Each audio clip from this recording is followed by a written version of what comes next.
Mummy ഉണ്ടാക്കുന്ന ഈ ഒരു ചിക്കൻ കറിയുടെ ടേസ്റ്റ് ഞാൻ ഇത്ര തലകുത്തി മറിഞ്ഞിട്ടും എനിക്ക് കിട്ടുന്നില്ല. അപ്പോൾ ഇതിൻ്റെ റെസിപ്പി കാണിക്കുക. ആദ്യം ഒരു ഉരുളിയിൽ വെളിച്ചെണ്ണ ഒഴിച്ച് കൊടുക്കുക. വെളിച്ചെണ്ണ ഒഴിച്ചിട്ട് അതൊന്ന് ചൂടാകുമ്പോൾ കടുകിട്ട് പൊട്ടിക്കുക. അതിനുശേഷം സവോള ഇട്ട് കൊടുക്കുക. ഉപ്പ് ഇട്ടിട്ട് ഒന്ന് മിക്സ് ചെയ്യുക. ഒരുപാടിട്ട് വഴറ്റേണ്ട കാര്യമൊന്നുമില്ല. എന്നിട്ട് അടച്ചങ്ങ് വെക്കുക. എന്നിട്ട് ഈ സവോളയൊക്കെ ഒന്ന് സോഫ്റ്റായി വരുമ്പോൾ ഇഞ്ചി, പച്ചമുളക്, വെളുത്തുള്ളി, ചെറിയ ഉള്ളി ഇതൊന്ന് ചതച്ചതും കൂടി ഇട്ടിട്ട് ഒന്ന് മിക്സാക്കി കൊടുക്കുക. വീണ്ടും അടച്ചു വയ്ക്കുക.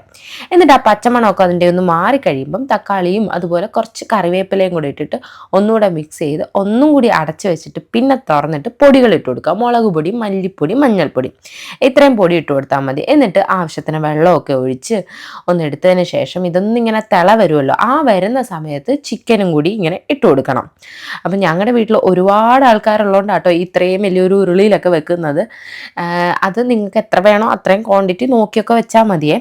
എന്നിട്ട് ഇത് നല്ലോണം ഇങ്ങനെ തിളച്ച് വരുമ്പോൾ ഒരു പൊടി ചേർക്കും. ഇതെന്ന് പറഞ്ഞാൽ പെരിഞ്ചീരകവും കുരുമുളകും പിന്നെ സ്റ്റാർ ഉണ്ടല്ലോ, അതും ഒരു 2-3 ഇട്ട് പൊടിച്ച പൊടിയാണ്. അതും ചേർത്ത് ഉപ്പും ഇട്ട് കറിവേപ്പില ഇട്ട് വീണ്ടും അടച്ചു വയ്ക്കും. ഉപ്പൊക്കെ നോക്കിയിട്ടിടണം കേട്ടോ. എന്നിട്ട് ഒന്നും കൂടി അങ്ങോട്ട് തിളപ്പിച്ചെടുത്ത് കഴിഞ്ഞാൽ എൻ്റെ മമ്മിയുടെ സ്പെഷ്യൽ ചിക്കൻ കറി റെഡിയാണ്. ഇതിന് ഭയങ്കര ടേസ്റ്റാണ്. ഇതിങ്ങനെ ചൂടോടെ കഴിക്കാൻ എനിക്കിഷ്ടം. അപ്പം ഞാനിതിങ്ങനെ തിളച്ച് കഴിയുമ്പോൾ തന്നെ ചോറും എടുത്തിട്ട് ഇങ്ങനെ പോയി.